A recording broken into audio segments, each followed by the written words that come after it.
10, 9, 8, 7, 6, 5, 4, 3, 2, 1, 0. Ignition. Liftoff of the Falcon 9 and Crew Dragon. Go NASA, go SpaceX, Godspeed, Bob and Doug.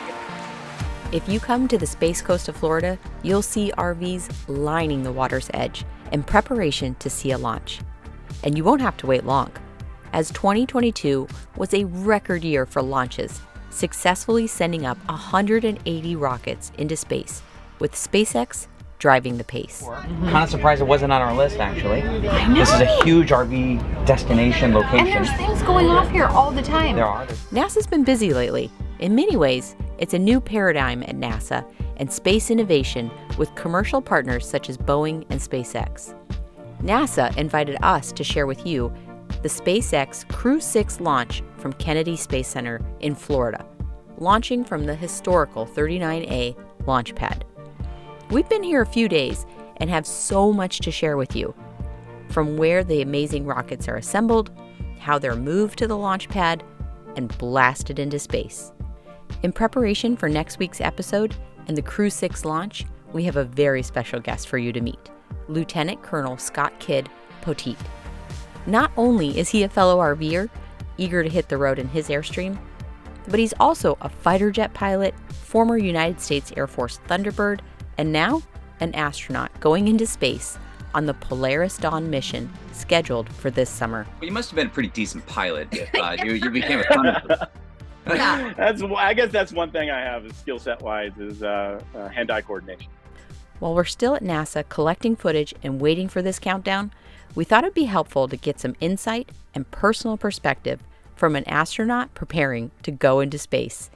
And we're honored that Scott made time to talk with us. So as a United States Air Force Lieutenant Colonel, a fighter jet pilot, a Thunderbird, a test pilot with 3,200 hours flying the F-16, A-4, T-38, T-37, and T-3, and now an astronaut, when you meet new people, what do you lead with? I'm a dad and a husband. Oh, that's what I start off with. Yeah, especially at my age. I've been very blessed to have these experiences, but I couldn't do it without the strength of my wife and the kids supporting me through all these endeavors. Yeah. Especially with our launch coming up this summer. It's a big commitment on everyone's part. I never dreamed it was going to happen, but here we are, and we're all getting ready. It's a joint effort on everyone's part. So we have so many questions for you. We thought, first of all, it's such an honor to get to talk to you because obviously we're out here at the Kennedy Space Center now, so that we can focus on the Crew 6, the launch that's just about to happen. Mm-hmm. But I think what's interesting for the KYD community here, you're a fellow RVer, and you own an Airstream, and you're ready to hit the road. Yeah. Yes. But I think it's interesting for the KYD community who's going to watch the launch on presumably the next episode to get some insight from you as an astronaut, someone who's preparing to go do this, like with how you're feeling, what you're thinking, right? How they selected you. Now, your mission this summer is Polaris Dawn, right? Correct. And you'll be spending 5 days in space? Yeah. So our journey in space started a couple of years ago with a mission called Inspiration 4. The commander of that mission is Jared Isaacman, self-made entrepreneur, philanthropist, and he has a aviation background as well, did a civilian demonstration team. That's when I had met him when I was on the Thunderbirds. But it kind of evolved and he wanted to go to space. So we started a conversation with SpaceX, and ultimately that led to the first all-civilian mission to space. In a very short 12 months, we selected 3 random individuals. One was under the banner of St. Jude Children's Research Hospital, which we ultimately raised $250 million in support of their causes. Wow. So they selected one of their own, a physician's assistant, Haley Arsenault. She beat cancer when she was 10, and she was the youngest American to go into space back in September of 21 with our mission. We did a sweepstakes for another seat, Super Bowl commercial, and then we did an entrepreneur contest for the selection of the 4th seat. So that mission was 3 days, and that kind of kicked off that journey. I was the program director for that. And based on what we were able to accomplish, that led to this Polaris program, which is a series of 3 missions. And this is a little more operational. We are identifying some of the developmental technologies, innovations that's going to help SpaceX kind of make this leap from the Falcon 9 rocket that's currently taking astronauts, Crew 6 to the ISS, and civilian commercial entities to low Earth orbit, which is part of our mission. Trying to make this leap to their next generation, which is Starship. And that's the big daddy that's going to take astronauts back to the surface of the moon and eventually Mars and beyond. And so our 3 missions will hopefully help them in very little ways identify some of these challenges that they're going to face for these long duration space flight. So for Polaris Dawn, we have 4 primary objectives. We're going to accomplish the first commercial spacewalk. So we're going to bring the entire capsule down to vacuum, open the door, and do the first spacewalk EVA for a commercial crew. Second, we're looking to set an altitude record. So the highest Earth orbit was Gemini 11 back in 1966. Just put in perspective, the ISS is right around 400 kilometers, and that's where Crew 6 is going to go. We're striving to go to 1,400 kilometers, and this is the lower portions of the Van Allen belt. A little bit higher radiation levels, and that's where we're going to focus some of our attention, and that's our third objective is science and research. So we've got 40 experiments that we're going to accomplish over the 5-day mission that we've got lined up. And then last, we're doing some Starlink testing. So this is the first time that Starlink will be tested from space. So hopefully, maybe we can do a call in the future during the mission, on the phone. You mean from space? From space. So I know RVers that put their Starlink up on a pole so they're a little bit closer. So you're really taking that to the next level. Absolutely. I was just working on my mod to hook up our Starlink. I had the whole smart plug trying to figure that out. I'm doing that. I'm doing that here in a couple of weeks with Ronnie from Airstream Nuts and Bolts. We're going to add that plugin. We'll do a video, so make sure you know everything, all the steps you need to take.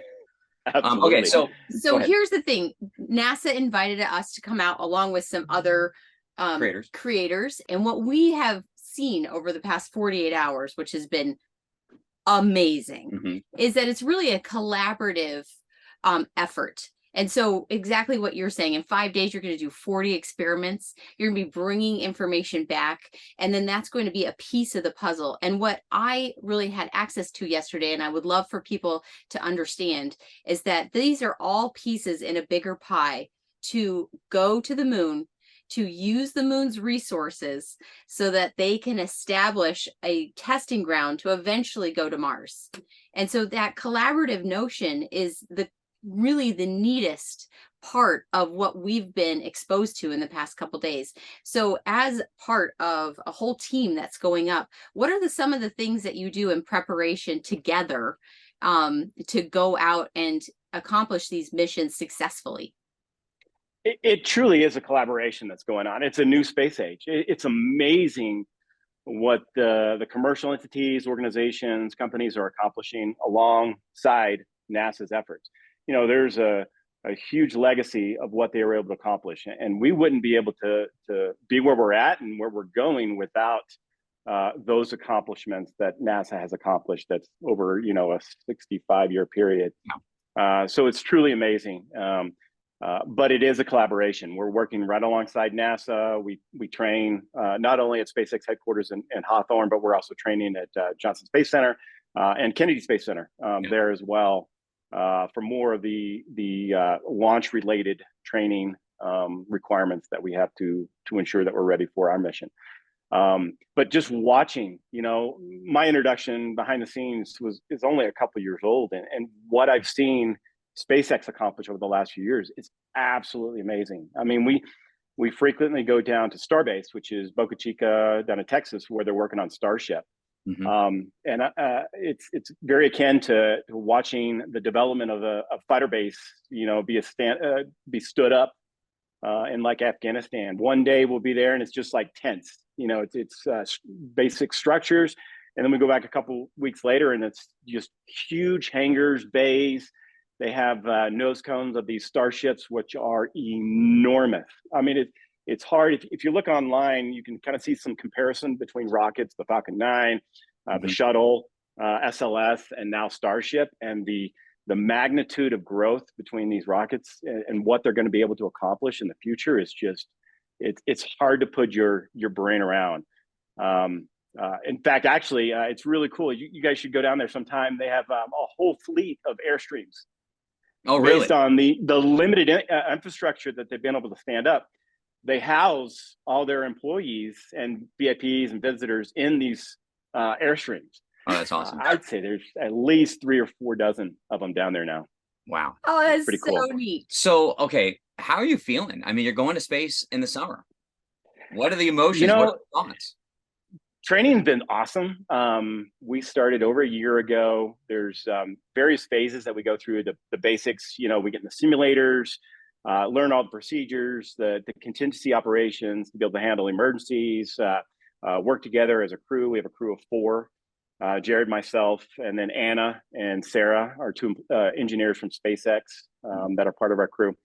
And we also do a lot of specialized training based on those objectives that I listed, EVA training. So SpaceX is very innovative, and they came up with this suspension harness to help us figure out how to do this EVA for the first time from this capsule, because it's never been done before. So some of the training is based on that. And then we do a lot of our own training. We fly fighter jets, put the crew in the back seat. Sarah and Anna, who aren't necessarily pilots yet, but Jared and I are. We've climbed mountains. We went down to Ecuador, climbed Cotopaxi. That's just to kind of simulate some of those higher risk environments, getting comfortable in uncomfortable scenarios. We've scuba dived to work on the buoyancy and the limited communication. We went skydiving right across the street here in Colorado at the Air Force Academy a couple of weeks back. So it's been a very exciting and whirlwind over the last year. But we're getting closer. So we're training about 2 weeks a month. Mainly right now, it's in the simulators. And then in sometime this summer, we're going to get down there for quarantine and get in our little bubble and get ready for the mission. Wow. So everyone we met yesterday, without fail, said they'd either been to space camp, they'd followed an astronaut, they had people they looked up to. What were some of the influences in your career? I know that it was, noodly, and it was not a straight line, and the trajectory is crazy.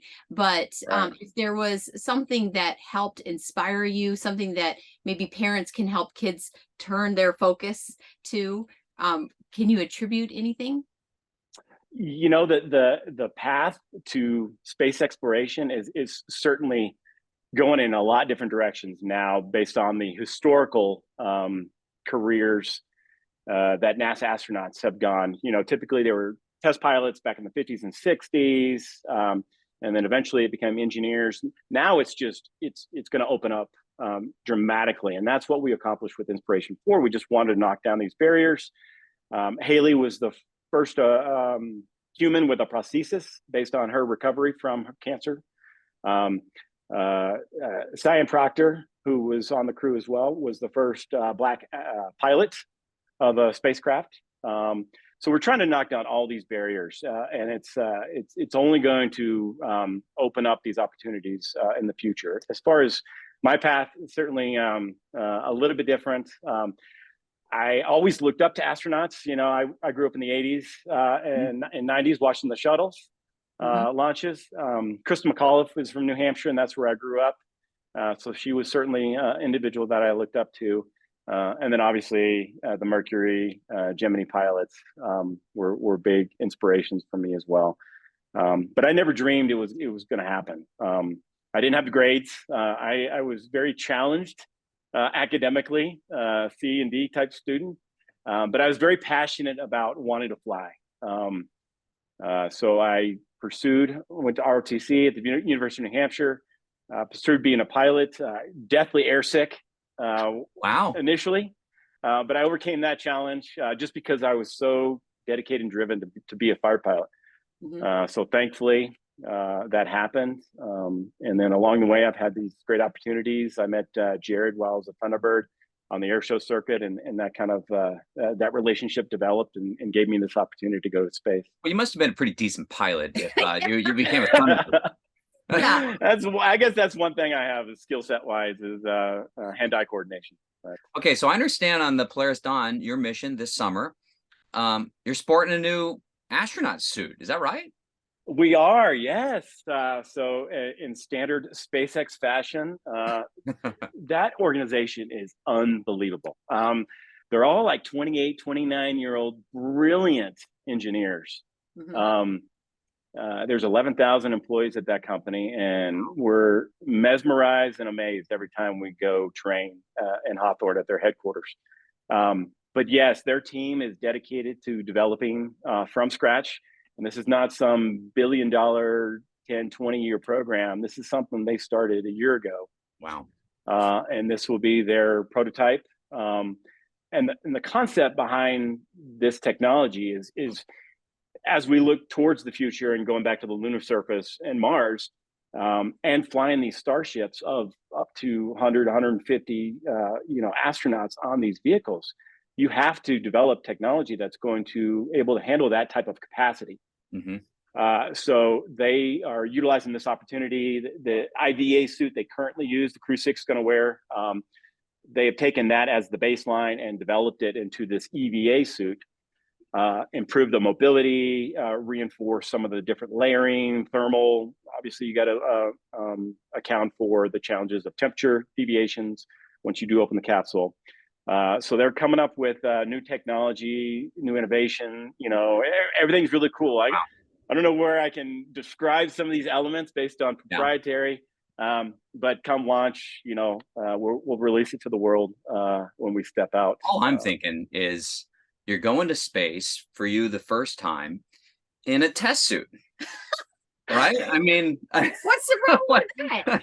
It's like, I'm sure you've thought of this, right? Yeah. You got to start somewhere, I guess. But no, I mean, they're a truly dedicated team. There's a lot of testing going on right now. Every time we go to train, we get in the capsule and it's in a suit, and it's the prototype version that we're currently wearing right now. They have a training suit that we'll wear, and then eventually they'll develop the flight suit.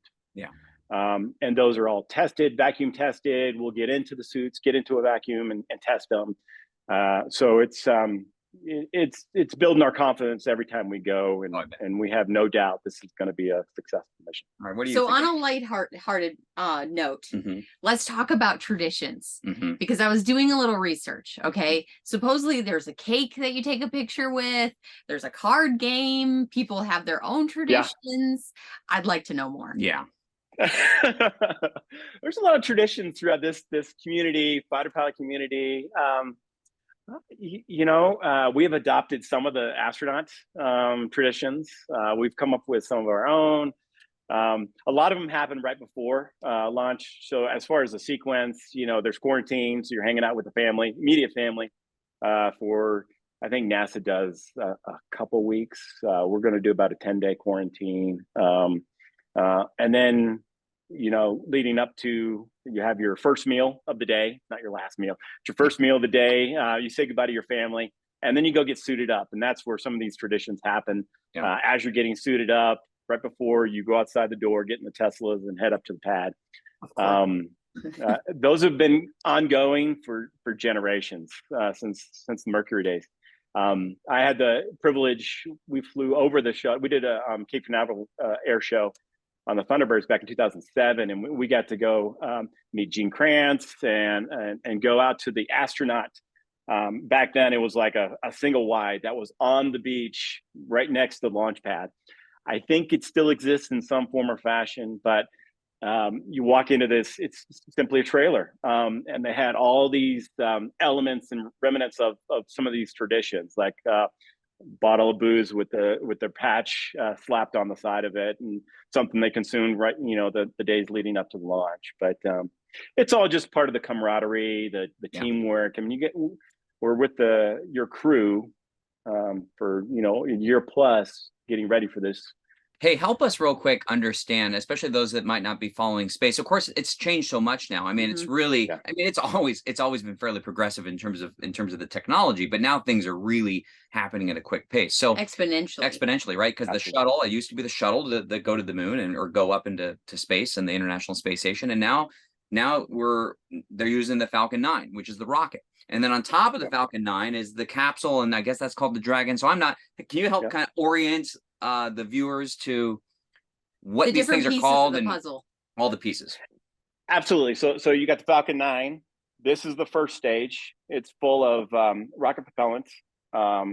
It's a rocket grade kerosene, and it's got liquid oxygen as well. And then the inner stage, which connects the second stage with the first stage. This is going to burn for about 2.5 minutes or so as they're going uphill shortly after launch. Get to about 80 kilometers in altitude. It's going to separate, which is called MECO, main engine cutoff, and then it's going to separate from stage 2. And then stage 2 is going to burn for about 8 minutes or so, and it's got RP1 as well as liquid oxygen. That's going to burn for about 8 minutes, and then it's going to separate what's called SECO, second engine cutoff, and that's more or less when you reach about 200 kilometers. And then it's slowly going to boost up from there, utilizing the 12 Draco engines that are actually on the capsule itself. And then more or less you go from, you're at 1G on Earth. Throughout the launch sequence, you go anywhere from up to, 2.5, 3.5 Gs. MECO, it's going to go back down to 0. Then it's going to continue to accelerate back up to 4.4 Gs. But it's all relative. It's different axes, and I don't want to get too complicated, but the way the seats are oriented, the G forces are into the chest versus something you experience flying a fighter jet, which, oh, by the way, I got to get you in a fighter jet. We do some training at the end of the summer. I didn't want to bring it up, but now that you've brought it up. Just so you can get the experience. Yeah. But I got to get that approved by Jared first. But those G forces are this way. So it almost feels like someone's sitting on your chest relative to flying a fighter jet, which is more of this axis. And it's the big concern is blood pooling at the lower extremities. And that can induce what's called G loss of consciousness. Yes. So that's one of the concerns when you're flying a fighter jet. So we do certain things, a breathing technique, you wear chaps, these inflatable pants that constrict the blood flow. But back to spaceflight, at some point it's going to start leaning over to accelerate once it gets out of the main portion of the atmosphere. And that's where that acceleration happens. You go from 0 up to 17,500 miles an hour. And you got to maintain that speed in order to maintain an orbit in space. Yeah. And then they'll work their way up to navigate it over to the International Space Station. Yes. Yeah, I like this. I like this. Like this. Yeah, just like that. Just like this. Yeah. Again, that gets back to autonomous, the brains at SpaceX. A lot of it's autonomous. We have the ability to manual control, but they prefer to do most of the controlling down at Mission Control, which is actually, it's not in Houston. They will for the NASA missions, but our Mission Control for our launch is going to be out of Hawthorne, Okay. LA. Oh, yeah. Well, in closing, there's so much great information. I feel like it was a total honor to sit here and have you educate us on what is happening, what you're going through, where you're going, and where we're going together, like as a nation. Yeah, it is neat. Really amazing. Yeah. Go ahead. No, it's just, I'm sorry, I can go on for hours, but that whole evolution of what's going on in the industry is just crazy to think about. The last time we went to the moon was 1972, before maybe all of us were born. I don't know. Yeah. There we go. And now we're just a couple of years away from going back to the lunar surface. And then it's by the time this Starship launch and the first time it's going to go to orbit is in about a month, is what they're predicting and forecasting with SpaceX. Yeah. It's just going to accelerate. And we're going to be on the surface of the moon before we know it. And then shortly thereafter, we're going to be putting our sights on Mars. So and just yesterday we were with the engineers that are working on creating and growing plants in space. And we're looking at these machines that are growing plants as they are simulating no gravity. and looking at, you know, the chilies, what was that called? Hatch chilies the hatch chilies that they're growing in space. Yeah. And so we're talking Yeah. to these people, and they're so excited because basically they're saying that prior to this point, for 20 years, astronauts have been eating, you know, packaged foods, and now there's going to be an element of fresh food, but they have to do this with the vision of Mars, because they have to figure out how they're going to create sustainable food that's going to last longer than, you know, just 6 months, right? Well, they said all the nutrients in the food that you can package the nutrients disappear after 15 to 18 months. So it doesn't matter if we could pack the food to bring it, it won't have any value after a certain point in time. So it's a necessity to be able to grow in space. Yeah. It's the challenges we face are enormous. Long duration space flight right now, the longest anyone's ever been up there is just over a year and a half. We're talking to get to Mars. It's going to take 8-9 months just to get there, and then you got to think about how long you're going to be there, and then the return trip home. The human is truly the limitation for how we're going to solve these challenges. Food, subsistence. You know, it's a very austere and hospitable environment living in space. Yes. We got to solve all that before we head that way. It's amazing.